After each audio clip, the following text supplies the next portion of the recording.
सूबे के ऊर्जा मंत्री श्रीकांत शर्मा ने अपने 2 दिवसीय प्रवास के दूसरे दिन प्रधानमंत्री गरीब कल्याण योजना के तहत गरीबों व लाभार्थियों को खाद्यान्न वितरित किया। इस मौके पर उन्होंने केंद्र व प्रदेश सरकार की लाभकारी योजनाओं पर प्रकाश डाला और इस बात को लोगों को समझाने का काम भी किया कि डबल इंजन की सरकार प्रदेश व देशवासियों के लिए लगातार काम कर रही है। इस मौके पर श्रीकांत ने कहा कि पहले गरीब केवल नारों में रहता था, किसान केवल नारों में रहता था, उसके लिए किया कुछ नहीं जाता था। पिछली सरकार में उनकी चिंता नहीं हुआ करती थी, सरकारों को खुद की चिंता हुआ करती थी। वर्तमान में योगी मोदी इस देश के गरीब परिवार की चिंता करते हैं क्योंकि वह इस देश के गरीबों को अपना मानते हैं। मायावती के भाजपा के खिलाफ विरोधी बयान का ऊर्जा मंत्री ने खंडन किया और कहा कि बहन मायावती समाजवादी पार्टी, आरएलडी व कांग्रेस पार्टी इस देश की प्रगति से प्रसन्न नहीं है, इसलिए किसानों की खुशहाली इन लोगों को पसंद नहीं आ रही। किसानों को ढाल बनाकर ये लोग कहीं न कहीं देश में अस्थिरता पैदा करना चाहते हैं।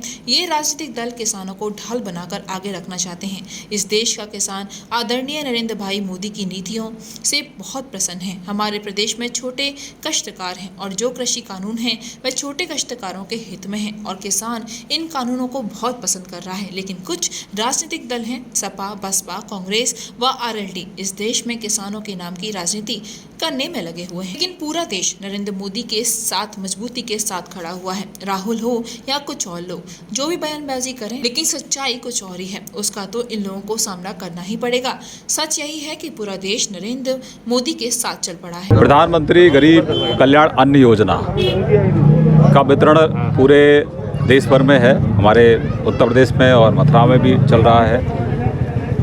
इसके पीछे एक ही मकसद है कि कोविड में जिस तरह से लोगों का रोजगार कम हुआ था और गरीब आदमी रात को भूखा ना सोए, इसकी चिंता आदरणीय नरेंद्र भाई मोदी जी करते हैं। और मुफ्त में वैक्सीन, राशन के साथ साथ मुफ्त में वैक्सीन, जैसे हम लोग जा रहे हैं तो हम वैक्सीन पर भी पूछताछ कर रहे हैं, तो जितने भी हमारे राशन कार्ड धारक हैं उनको सबको वैक्सीन भी लग रही है।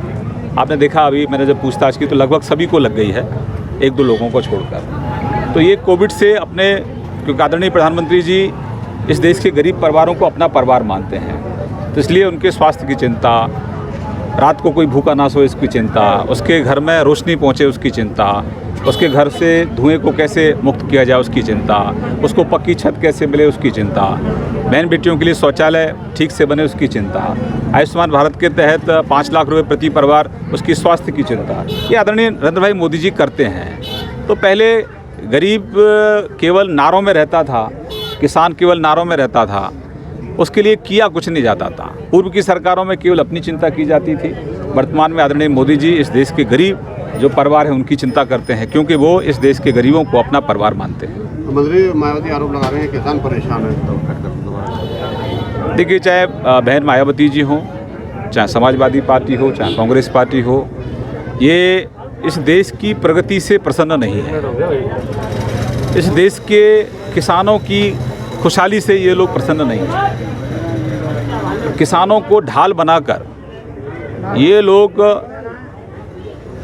कहीं ना कहीं देश में अस्थिरता पैदा करना चाहते हैं, ये राजनीतिक दल, और किसानों को इन्होंने ढाल बना रखा है। इस देश का किसान आदरणीय नरेंद्र भाई मोदी जी की नीतियों से बहुत प्रसन्न है। हमारे प्रदेश में छोटे काश्तकार हैं और जो कृषि कानून है वो छोटे काश्तकारों के हित में है और किसान इन कानूनों को लेकर बहुत प्रसन्न है। लेकिन कुछ राजनीतिक दल हैं, चाहे जैसे सपा है, बसपा है, कांग्रेस है, आरएलडी है, इन लोगों को पच नहीं रहा है किस तरह से देश में प्रगति क्यों हो रही है, खुशहाली क्यों आ रही है। तो ये कि षड्यंत्र के तहत कहीं ना कहीं इस देश के अंदर अस्थिरता पैदा करने की कोशिश है। लेकिन ये पूरा देश जानता है और पूरा देश नरेंद्र भाई मोदी जी के साथ मजबूती के साथ खड़ा हुआ है। विश्व स्तरीय चिकित्सा सुविधाओं से युक्त JP diagnostics, radiology and pathology centre, Mathura का पहला complete radiology and pathology diagnostic facility से सुसज्जित। Doctor Deepak Agarwal and doctor Nidhi Agarwal, JSR tower, Govardhan crossing, NH 90, Mathura.